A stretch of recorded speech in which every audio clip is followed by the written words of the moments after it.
नमस्कार दोस्तों, स्वागत है आप सभी लोगों का विधेय एकेडमी में। उम्मीद करता हूँ तैयारियां बहुत ही अच्छी चल रही होंगी। ठीक है, तो एनवीएस की सीरीज़ में कंप्यूटर का जो है तीसरा जो है क्लास, जो हम कंप्यूटर की सीरीज़ कर रहे हैं उसके अंदर जो है सीक्वेंस में तीसरे नंबर की क्लास है। बहुत ही इंपॉर्टेंट होने वाली है आज की ये क्लास। और पीछे अगर आपने पीछे की वीडियोज़ नहीं देखी है, नए हैं अगर आप लोग चैनल पर, तो आप जाकर वहाँ पर देख सकते हैं। जो अदर दो वीडियोज़ हैं काफ़ी ज़्यादा हेल्पफुल रहने वाले हैं आप लोगों के लिए। ठीक है, तो चलिए आज का वीडियो स्टार्ट करते हैं। और टॉपिक क्या रहेगा आज के वीडियो का वो देख लेते हैं। स्ट्रक्चर ऑफ कंप्यूटर, यानी कि कंप्यूटर की संरचना। ठीक है, हिंदी में क्वेश्चंस लिए हैं, तो क्योंकि हिंदी वालों के भी कमेंट्स आ रहे थे कि हिंदी में जो है वीडियोस नहीं बनती है, तो ऐसा कुछ नहीं है। अगर मैं इंग्लिश में वीडियो बनाता हूँ तो उसको हिंदी में ट्रांसलेट करता हूँ बहुत अच्छी तरीके से, ये आप सभी लोग जानते हैं। और आज हिंदी में है तो इंग्लिश वालों को भी एज यूजुअल कोई भी दिक्कत नहीं होने वाली है यहाँ पर। तो पूरे वीडियो में बने रहें और वीडियो के लास्ट में ज़रूर बताएं कैसा लगा आपको वीडियो, और तैयारी कैसी चल रही है आप लोगों की, वो भी कमेंट सेक्शन में कमेंट करके मुझे बताएंगे आप लोग। ठीक है, चलिए स्टार्ट करते हैं।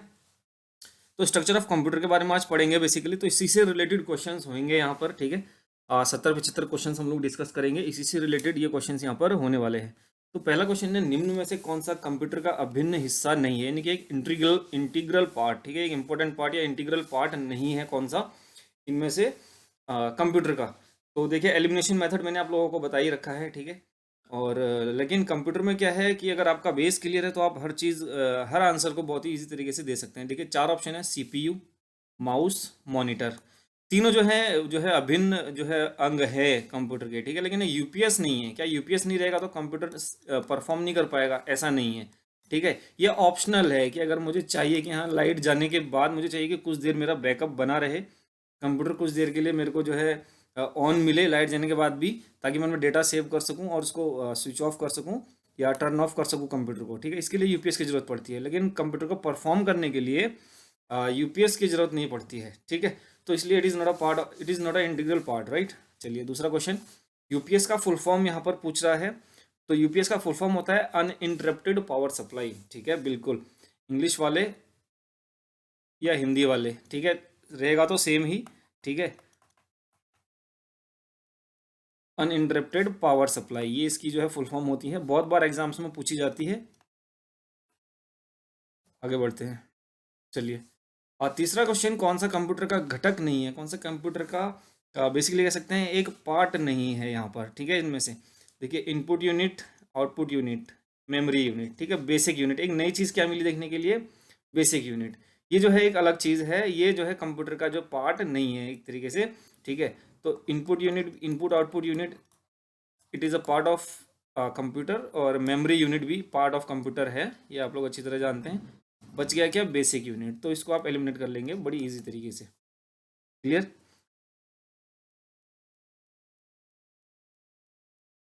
चलिए, निम्न में से कौन सीपीयू का भाग नहीं है, यहाँ पर आपको 4-5 ऑप्शंस दिए हुए हैं, इनमें से कौन सा सीपीयू का पार्ट नहीं है वो आप लोगों को बताना है। ठीक है, देखिए, registers, control unit, arithmetic unit. ठीक है, अर्थमेटिक लॉजिकल यूनिट, ये सारी चीज़ें जो है एक सीपीयू का पार्ट है, कंप्यूटर का पार्ट है। ठीक है, सेंट्रल प्रोसेसिंग यूनिट का पार्ट है। एक जो चीज़ सबसे ज़्यादा डिफरेंट है इसमें, वो है प्राइमरी स्टोरेज। ठीक है, तो प्राइमरी स्टोरेज जो है, इसके अंदर रैम और रोम आते हैं बेसिकली।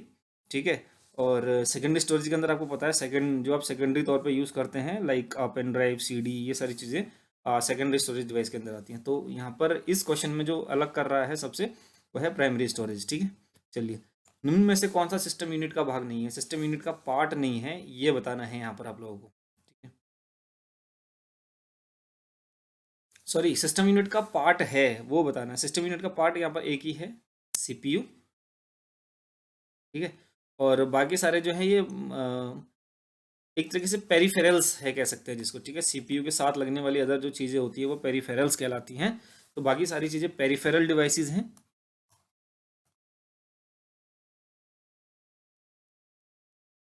और जो एक सिस्टम यूनिट का पार्ट है वो है यहाँ पर सीपीयू।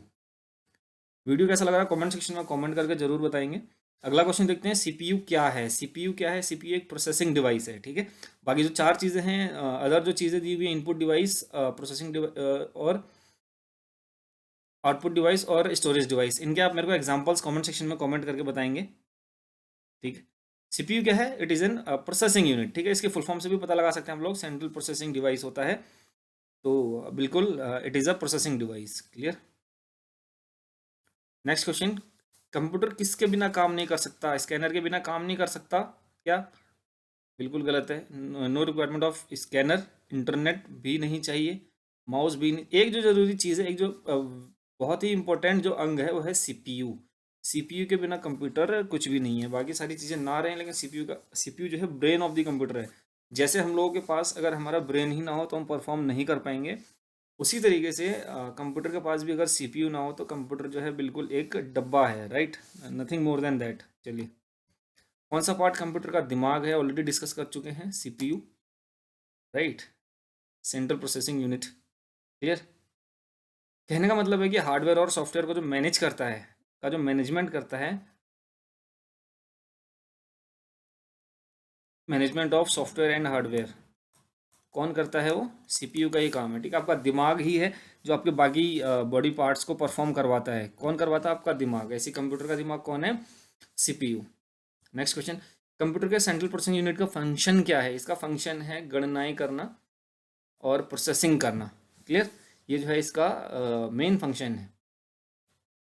रजिस्टर में नया डेटा लिखने की क्रिया, रजिस्टर में कहने का मतलब है सीपीयू होता है जो आपका, उसके अंदर बहुत सारे रजिस्टर्स होते हैं। सीपीयू में क्या होते हैं? बहुत सारे रजिस्टर्स होते हैं। रजिस्टर्स मतलब, कहने का मतलब कि ऐसी यूनिट्स होती हैं वो सीपीयू की, जिनके अंदर किसी भी काम को अगर किया जाता है तो उसके जो डेटा होते हैं, डेटा, ठीक है, उनको स्टोर किया जाता है उसके अंदर रजिस्टर्स में, ठीक है। तो जब भी नया डाटा लिखा जाता है तो ऑटोमेटिकली जो पुराना डेटा होता है वो क्या हो जाता है? डिलीट हो जाता है या रिमूव हो जाता है, ठीक है। तो रजिस्टर की पहली अंतर वस्तु मिटा दी जाती है, यानी कि सबसे पहले जो आपने लिखा है वो मिट जाएगा, फिर जो नया डेटा आएगा वो स्टोर होगा उसके अंदर, रजिस्टर्स के अंदर। Clear. This is the process of what writing data into the registers.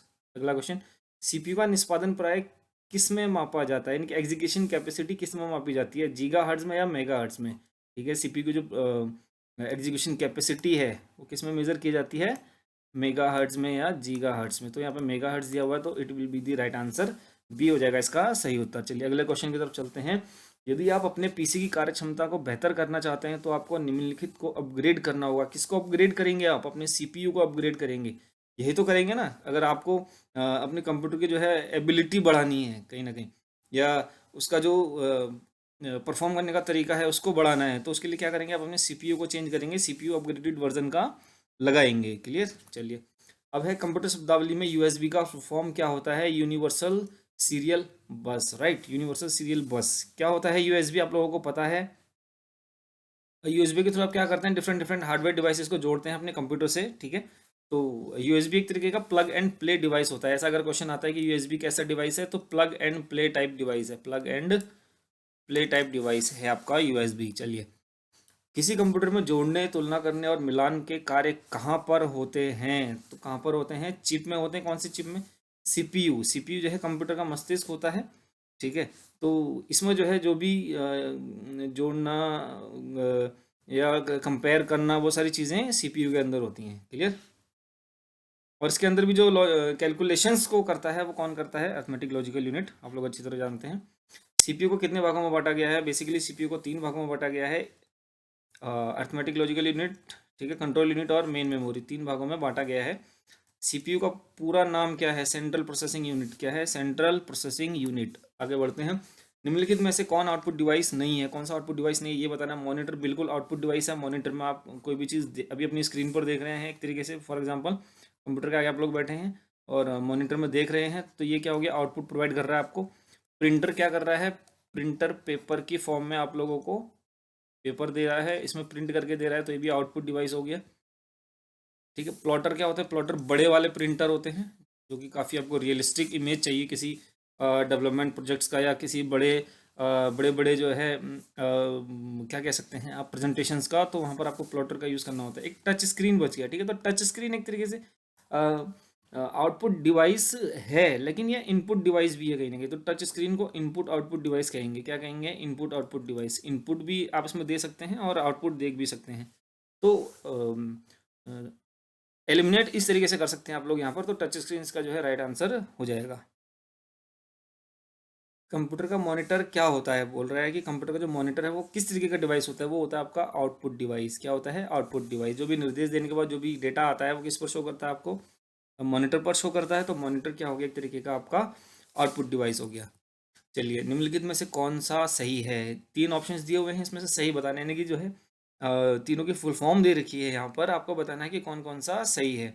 तो GUI graphical user interface, video display, visual display unit और ALU ही बचा। ठीक है, अर्थमेटिक लॉजिकल यूनिट होता है, लेकिन यहाँ पे ऑल लॉजिकल यूनिट लिख रखा है, तो ये वाला ऑप्शन तो बिल्कुल गलत हो गया। पहला और दूसरा सही है। पहला और दूसरा किस में मिल रहा है आपको? ए में। तो A will be the right answer here. Clear? चलिए, कंप्यूटर का मुख्य सिस्टम क्या कहलाता है? कंप्यूटर का जो मेन सिस्टम बोर्ड होता है वो क्या कहलाता है? वो कहलाता है आपका मदरबोर्ड। आप लोग अच्छी तरह जानते हैं, मदरबोर्ड से ही जो है सारी चीज़ें कनेक्टेड होती हैं इसके अंदर। ठीक है, पूरा जो सिस्टम बोर्ड होता है वो क्या होता है? मदरबोर्ड होता है, जिसमें CPU और अदर इंपॉर्टेंट पार्ट जो होते हैं वो लगे हुए होते हैं। तो सारी चीज़ें किससे कनेक्टेड हैं? मदरबोर्ड से कनेक्टेड हैं।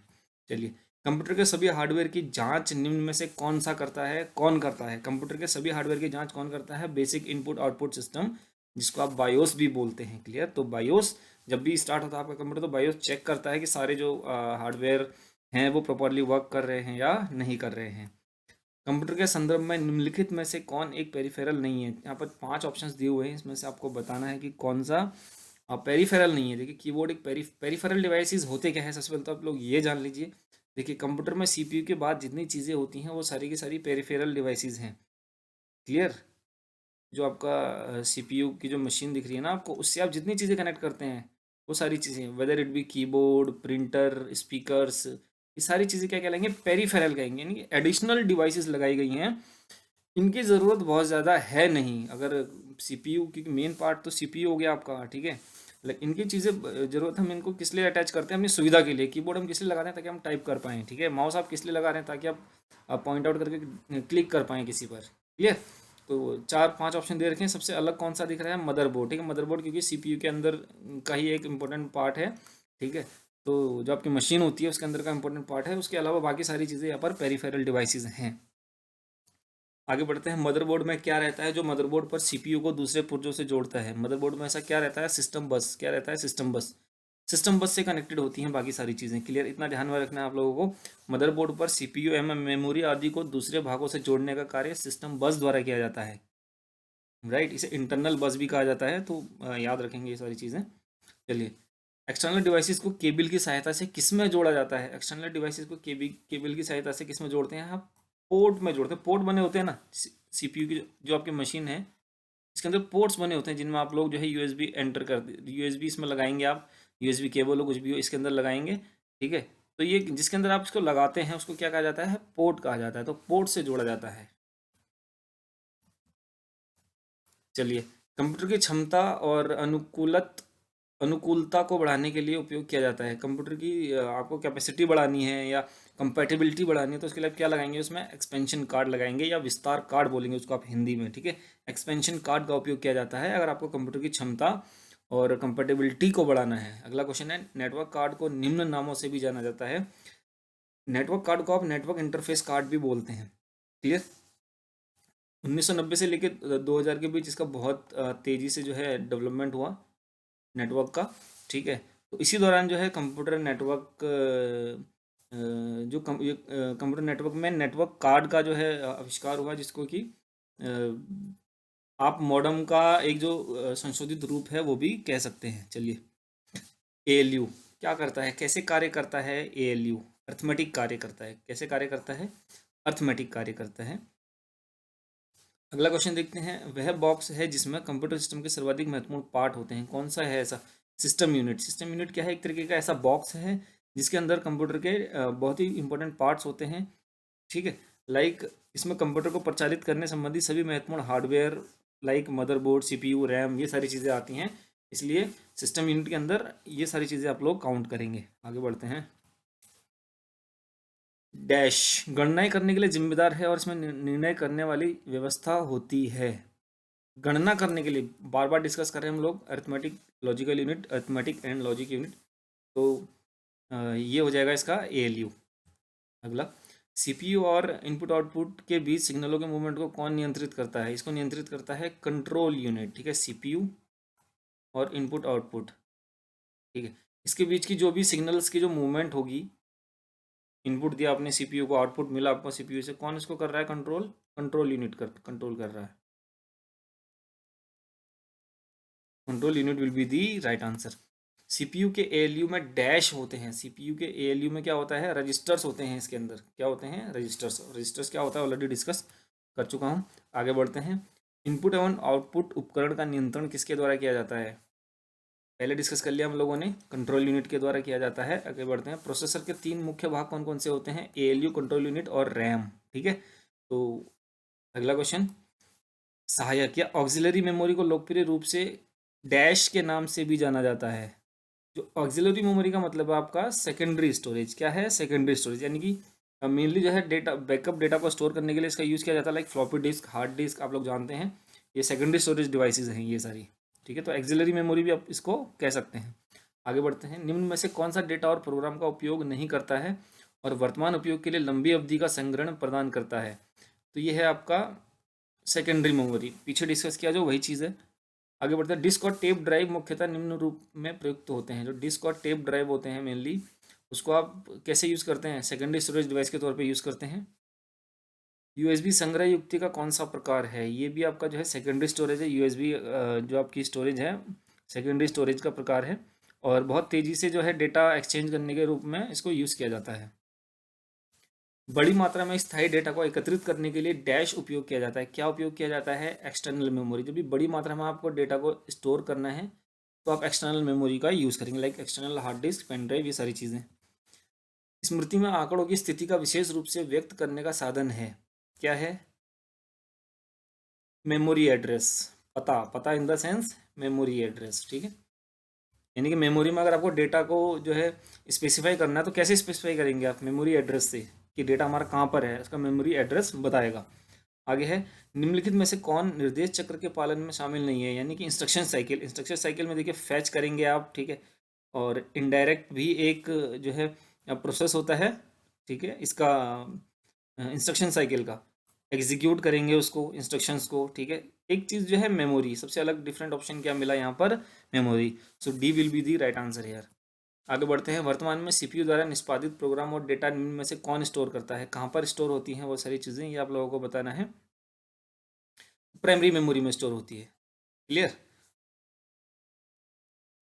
और प्राइमरी मेमोरी के 2 पार्ट्स हैं, आपको पता है, रैम और रोम। रैम का मतलब हुआ रैंडम एक्सेस मेमोरी। ये एक अस्थाई मेमोरी होती है, यानी कि टेम्परेरी मेमोरी होती है। और परमानेंट मेमोरी कौन सी है? Read only memory. क्लियर? आगे बढ़ते हैं। मैग्नेटिक टेप किस प्रकार की मेमोरी है? मैग्नेटिक टेप भी आपका जो है एक्सटर्नल मेमोरी है। और स्मार्ट कार्ड में सूचना भंडारण के लिए क्या लगा होता है? जो भी आपके स्मार्ट कार्ड्स होते हैं उसमें क्या लगा होता है? माइक्रो चिप लगी होती है for the storage of the data, right. आगे बढ़ते हैं। जहाँ कंप्यूटर प्रोग्रामों और डेटा को स्टोर करता है उसे क्या कहा जाता है? उसे कहा जाता है आपका स्टोरेज यूनिट। जहाँ पर भी आपके कंप्यूटर के डेटा और प्रोग्राम्स जो होते हैं वो स्टोर होते हैं, कहाँ पर स्टोर होते हैं? स्टोरेज यूनिट में। अगला क्वेश्चन है, स्मृति को कितने भागों में बांटा गया है? यानी कि मेमोरी को कितने भागों में बांटा गया है? बेसिकली 2 पार्ट्स में बांटा गया है, इंटरनल मेमोरी और external memory. Clear? So 2 will be the right answer here. आगे बढ़ते हैं। डेटा बैकअप के लिए किस प्रकार की मेमोरी का उपयोग किया जाता है? Secondary memory. पहले ही डिस्कस किया है, इसलिए बार बार जो है इसका डिटेल एनालिसिस नहीं करेंगे। अगला क्वेश्चन है। डैश एक प्रकार की स्थायी मेमोरी है जो स्टार्टअप के लिए कंप्यूटर को जिनकी जरूरत होती है उन सभी इंस्ट्रक्शन को होल्ड करता है और पावर बंद करने पर यह इरेज नहीं होता। Read only memory. ठीक है, कौन सा है? Read only memory. रैम में क्या होता है आपका, अगर पावर ऑफ हो गई तो सारा डेटा इरेज हो जाएगा। रोम के अंदर डेटा आपका कभी भी इरेज नहीं होता है। चलिए, रोम की फुल फॉर्म क्या होती है? Read only memory. अगला क्वेश्चन देखते हैं। रोम के सभी रूपों को और क्या कहते हैं? यानी कि रोम को क्या कहा जा सकता है? एक तरीके से फर्मवेयर भी कह सकते हैं। कारण ये है कि जब भी आप कंप्यूटर को ऑन करते हैं तो एक कंप्यूटर के क्या करता है, डिफरेंट डिफरेंट कंपोनेंट्स को चेक करता है कि सभी जो इसके पार्ट्स हैं वो काम कर रहे हैं नहीं कर रहे हैं, इनकी एक तरह से कंफर्मेशन देता है आप लोगों को, तो इसलिए इसको फर्मवेयर भी कहा जा सकता है। अगला क्वेश्चन है। विषम का चयन कीजिए। 4 ऑप्शन दिए हुए हैं यहाँ पर आप लोगों को और बताना है कि विषम कौन सा है, इसमें से डिफरेंट कौन सा है, ऑड वन आउट। ठीक है, फ्लॉपी डिस्क, डीवीडी और हार्ड डिस्क, तीनों स्टोरेज डिवाइसेस हैं। क्लियर? और रोम है जो वो अलग चीज़ है आपकी, क्योंकि रोम प्राइमरी मेमोरी है यहाँ पर, बाकी जो तीनों स्टोरेज डिवाइसेस हैं वो क्या है? एक सेकेंडरी मेमोरी है। क्लियर? तो इस वजह से ROM will be the right answer है। अगला क्वेश्चन। ईपीरोम का फुल फॉर्म बताना है आप लोगों को। ईपीरोम का फुल फॉर्म क्या होता है? ईपीरोम का फुल फॉर्म है erasable programmable read only memory. ठीक है, ये भी आपका रोम का पार्ट है, इसलिए it is a volatile memory, यानी कि एक स्थायी मेमोरी है ये। अगला क्वेश्चन, निम्नलिखित में से कौन सा कथन सही है या कौन से कथन सही है वो आप लोगों को बताना है। प्राइमरी मेमोरी का एक्सेस टाइम सेकेंडरी मेमोरी के टाइम से ज़्यादा होता है। बिल्कुल गलत है। समान संग्रहण क्षमता के लिए डी रैम एस रैम की तुलना में सस्ती है। बिल्कुल, डी रैम जो है एस रैम की तुलना में जो है चीप मेमोरी होती है। ठीक है, ये एक प्रकार की मेमोरी है जिसका पूरा नाम क्या होता है? Dynamic random access memory. ठीक है, तो इसलिए ये जो सेकंड वाला हो जाएगा ये बिल्कुल सही हो जाएगा। अगला, कैश मेमोरी के लिए मुख्य रूप से निम्न में से किसका उपयोग किया जाता है? कैश मेमोरी का जो इसके लिए जो यूज़ होता है मेनली एस रैम का यूज़ होता है। ठीक है, अगला क्वेश्चन, निम्न में से कौन किस मेमोरी चिप की गति अधिक तेज है? ऑब्वियसली एस रैम की तेज है। ठीक है, कैश मेमोरी में उसका यूज़ होता है तो एस रैम की जो है गति ऑब्वियसली तेज होगी। ठीक है, क्योंकि इसको रिफ्रेश करने की जरूरत नहीं पड़ती आप लोगों को, इस वजह से ज़्यादा इस पर जो है विश्वास किया जा सकता है एस रैम के ऊपर। क्लियर। नेक्स्ट वन, निम्न में से कौन सी मेमोरी का सबसे कम एक्सेस टाइम है? सबसे कम एक्सेस टाइम कैश मेमोरी का है। चार ऑप्शन हैं, इनमें से आप लोगों को पता है, पहले भी हम पहले के वीडियोस में भी डिस्कस कर चुके हैं ये चीज़ें। अगला क्वेश्चन, मेमोरी और सीपीयू के बीच डैश एक अस्थायी रूप से हाई स्पीड होल्डिंग एरिया का कार्य करता है। कौन सा करता है वो? Cache memory. क्लियर, क्या करता है? मेमोरी और सीपीयू के बीच का पार्ट है।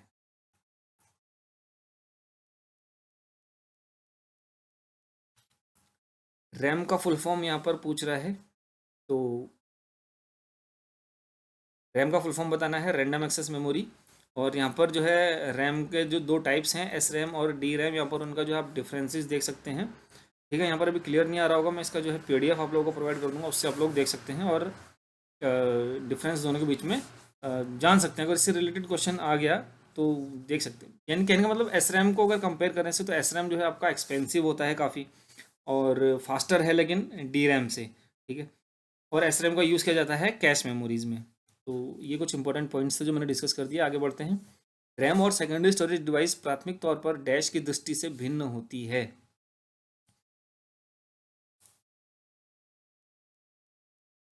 तो रैम क्या होता है बेसिकली आपका? इसमें जो है अस्थाई अस्थाई होता है रैम। ठीक है, जबकि जो सेकेंडरी स्टोरेज डिवाइसेस है उसमें क्या होता है? आपका डेटा नॉन वोलेटाइल रहेगा, यानी कि हमेशा के लिए आपका डेटा उसके अंदर रहता है।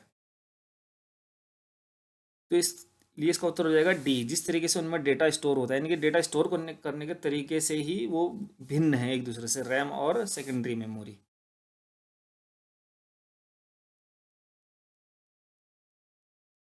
रैम वोलेटाइल मेमोरी है क्योंकि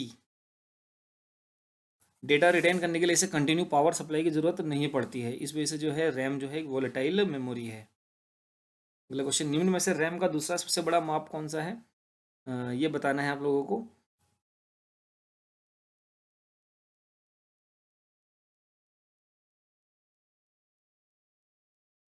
तो यहाँ पर देख सकते हैं आप, टेराबाइट दिया हुआ है। ठीक है, और मेगाबाइट है, बाइट है, गीगाबाइट है, मेगा हर्ट्ज है। तो दिए हुए ऑप्शंस अगर आप देखें तो बाइट,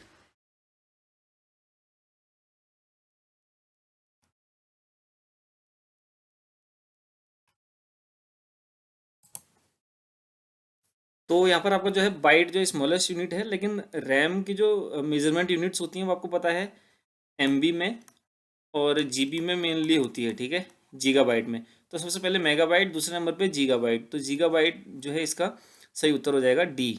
ठीक है, अगला, रैम किस प्रकार की मेमोरी है ये आपको बताना है। रैम एक वॉलेटाइल मेमोरी है, इसे पता है आपको, एक टेम्पररी मेमोरी भी इसको कहा जाता है, इसलिए एक अस्थायी मेमोरी है रैम।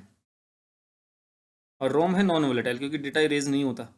चलिए, कंप्यूटर शब्दकोश में सीडी अक्षरों का प्रयोग किसके लिए किया जाता है? कॉम्पैक्ट डिस्क, सीडी की फुल फॉर्म क्या है? Compact disc. पेन ड्राइव क्या है? एक तरीके का एक हटाई जाने वाली द्वितीय भंडारण एकक, यानी कि एक सेकेंडरी स्टोरेज डिवाइस है। कंप्यूटर मॉनिटर वीडियो को भी कहा जाता है। वीडियो का मतलब क्या है, यानी वीडियो का फुल फॉर्म क्या है? Video display unit. ठीक है, निम्नलिखित में से कौन सा एक स्टोरेज डिवाइस नहीं है? हार्ड डिस्क है, डीवीडी है, सीडी है, फ्लॉपी डिस्क है, एक खाली स्कैनर नहीं है यहाँ पर, तो scanner is the right answer यार। अगला क्वेश्चन, निम्न में से कौन सा कथन गलत है ये आपको बताना है। कौन सा कथन गलत है?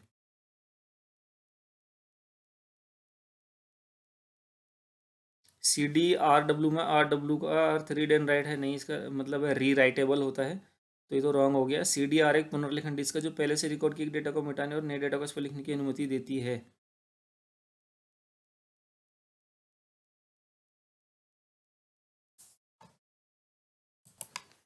तो यहाँ पर देखिए कंफ्यूज कैसे करते हैं एग्जाम में। पहले वाला ऑप्शन में आप लोग देखिए CDR लिख के दे रहा है, वो क्या लिख रहा है CDRW नहीं लिखा है उसने, ठीक है। यहाँ पर आप खाली रीड कर पाएंगे, CDR के अंदर क्या कर पाएंगे, खाली रीड कर पाएंगे, राइट नहीं कर पाएंगे, ठीक है। तो इसलिए ये वाला ऑप्शन जो है गलत हो गया, क्योंकि ये वो लिखने की अनुमति नहीं देता, खाली पढ़ने की अनुमति मिलती है यहाँ पर। तो हो जाएगा D, यानी कि दोनों ऑप्शन यहाँ पर क्या हो गए आपके, गलत हो गए हैं। आगे बढ़ते हैं। अनुक्रमिक विकसता मीडिया यानी सीक्वेंशियल एक्सेस मीडिया, हिंदी में थोड़ा सा टिपिकल रहती है लैंग्वेज। सीक्वेंशियल एक्सेस मीडिया इनमें से कौन सा है, तो बिल्कुल मैग्नेटिक टेप है जो आपका सीक्वेंशियल एक्सेस मीडिया है, क्योंकि सीक्वेंशियल होता है। जो आपकी मैग्नेटिक टेप होती है, it is a sequential access media, right. चलिए 119वां देखते हैं। CD रोम का फुल फॉर्म बताना है यहाँ पर आपको, compact disc read only memory, compact disc read only memory. Next question, computer की स्मृति का मापन किया जाता है। कंप्यूटर की जो मेमोरी है किस में मेजर करते हैं आप उसको, बिट्स के द्वारा मेजर करेंगे, ठीक है, एम्पियर वगैरह से नहीं, बिट्स के द्वारा। आपको पता है bit is the smallest unit. और मेमोरी जो है कंप्यूटर किस में मेजर करता है, 0 और 1 की फॉर्म में। कंप्यूटर मेमोरी में रहता है डेटा, क्या किस फॉर्म में रहता है डेटा, बिट्स की फॉर्म में रहता है। एक निब्बल कितने बिटों के बराबर होता है, एक निब्बल में आपके 4 बिट्स होते हैं, 1 nibble equal to 4 bits, 2 nibble equal to 1 byte या 8 बिट्स, ठीक है। एक डैश लगभग 10 लाख बाइट के बराबर होता है। तो आपका जो एक मेगा बाइट है लगभग अप्रॉक्स में जो है 10 लाख कुछ जो है बाइट्स के बराबर होता है। ये चार्ट आपको यहाँ पर जो है मिल जाएगा, इसका आप स्क्रीनशॉट रख लें, बहुत ही इंपॉर्टेंट जो है चार्ट है मेमोरी बिट्स के बारे में। चलिए, कंप्यूटर मेमोरी की सबसे छोटी इकाई कौन सी है, बिट है, ऑलरेडी डिस्कस्ड। मशीन लैंग्वेज में किन दो अंकों का उपयोग किया जाता है, 0 और 1 का ध्यान रखना है। और इनमें से कौन सा उपकरण सिग्नल कन्वर्जन का काम करता है, मॉड्यूलेटर, क्या कर, ठीक है, मॉड्यूलेटर क्या है, एक हार्डवेयर डिवाइस है जो क्या करता है, सिग्नल कन्वर्जन का काम करता है, यानी कि एनालॉग सिग्नल को डिजिटल सिग्नल में कन्वर्ट कर देगा आपका मॉड्यूलेटर। और मॉड्यूलेटर डिमॉड्यूलेटर जो दोनों एक ही में होते हैं क्या कहलाता है, मॉडम कहलाता है। ये वाइस वर्सा भी काम करेगा, यानी कि एनालॉग से डिजिटल में कन्वर्ट करेगा और डिजिटल से एनालॉग में कन्वर्ट करेगा डेटा को। चलिए, डेस्कटॉप पर किसी एप्लीकेशन को निम्नलिखित शॉर्टकट से खोला जा सकता है। ये बहुत एक दिलचस्प सवाल है, कैसे आप खोल सकते हैं किसी भी किस ऑप्शन का यूज़ करके आप लोग किसी भी एप्लीकेशन को खोलेंगे डेस्कटॉप पर। इसके शॉर्टकट पर डबल क्लिक कर कर, बिल्कुल सही। जैसे अगर यहाँ पर माई कंप्यूटर है, माई कंप्यूटर का ऑप्शन है, इस पर अगर आप डबल क्लिक करेंगे तो खुल जाएगा, विंडो खुल जाएगी, ठीक है। दूसरा, राइट क्लिक करके और ओपन चूज़ कर कर, बिल्कुल राइट क्लिक करेंगे ओपन करेंगे तो फिर भी ओपन हो जाएगा।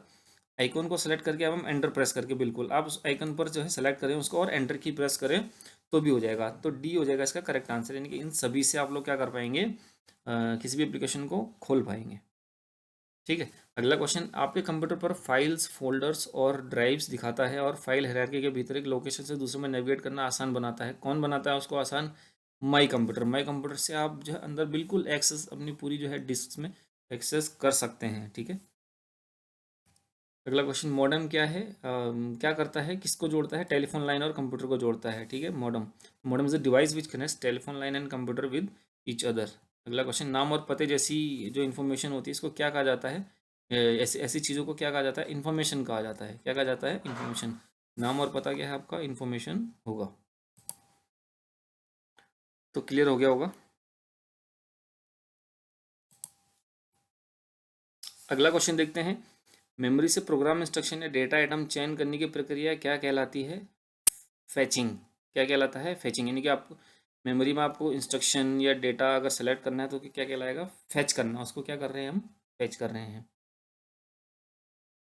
फैचिंग प्रोसेस क्या कहलाता है, ये फैचिंग प्रोसेस। एसएमपीएस का फुल फॉर्म क्या होता है, एसएमपीएस का फुल फॉर्म क्या है, स्विच मोड पावर सप्लाई। क्या है, स्विच मोड पावर सप्लाई। इसमें से कौन सा सही हो जाएगा, ए वाला, स्विच मोड बिजली की आपूर्ति, हिंदी में लिख दिया उसको। एसएमपीएस क्या होता है, बेसिकली ऐसे पावर कन्वर्टर्स होते हैं जिसमें क्या होता है, पावर कन्वर्जन के लिए किसी स्विच को हाई फ्रिक्वेंसी पर जो है ऑन ऑफ किया जाता है। क्या किया जाता है, हाई फ्रिक्वेंसी पर ऑन ऑफ किया जाता है। ये क्या कहलाता है? SMPS। एक्सपेंशन कार्ड कहाँ पर इंसर्ट किया जाता है? आपका स्लॉट्स में इंसर्ट किया जाता है एक्सपेंशन कार्ड। और कंप्यूटर किस प्रकार की भाषा है? मशीन लैंग्वेज है, जाहिर सी बात है। कंप्यूटर के आंतरिक तापमान को किसके द्वारा नियंत्रित किया जाता है? उसके अंदर जो लगा हुआ फैन होता है वो क्या करता है? कूलिंग करता है। जो भी आप अंदर हीट बनती है उसको कूल करता है, इंटरनल टेम्परेचर को। कंप्यूटर सिस्टम और कंप्यूटर नेटवर्क को इंटरनेट से किसके द्वारा जोड़ा जाता है? मॉडेम के द्वारा, ऑलरेडी डिस्कस्ड। ठीक है। अगला क्वेश्चन, EDP का फुल फॉर्म क्या होता है? Electronic data processing. Computer process द्वारा डैश को इन्फॉर्मेशन में बदला जाता है। किसको बदला जाता है? डेटा को इन्फॉर्मेशन में कन्वर्ट किया जाता है। ठीक है। तो आज का लास्ट क्वेश्चन डिस्कस करते हैं। कंप्यूटर जो है मेनली डैश के साथ काम करके आंकड़ों को सूचना में जो है बदल देता है। किसके साथ काम करता है? वो नंबर्स के साथ। किसके साथ करता है? नंबर्स। और वो नंबर्स क्या है? 0 और 1, बाइनरी। ठीक है। तो ये है आज की वीडियो में जो क्वेश्चन हमने डिस्कस किए। और एक क्वेश्चन मैं आप लोगों को दे रहा हूँ। आप 52 को मेरे को जो है 52 से, ठीक है, ये डेसिमल से इसको बाइनरी में कन्वर्ट करके दिखाएंगे मेरे को। इसका बाइनरी कन्वर्जन आप करके दिखाएं 52 का। सो उम्मीद करता हूँ आज का वीडियो जो है अच्छा लगा होगा आप लोगों को। और कोई डाउट रहा हो प्लीज़ कमेंट सेक्शन में कमेंट करके पूछ सकते हैं। और कोई सुझाव, अपने विचार आप लोग दे सकते हैं। सो आज की वीडियो को यहीं पर एंड करते हैं और मिलते हैं आपसे नेक्स्ट वीडियो में। Bye bye, take care.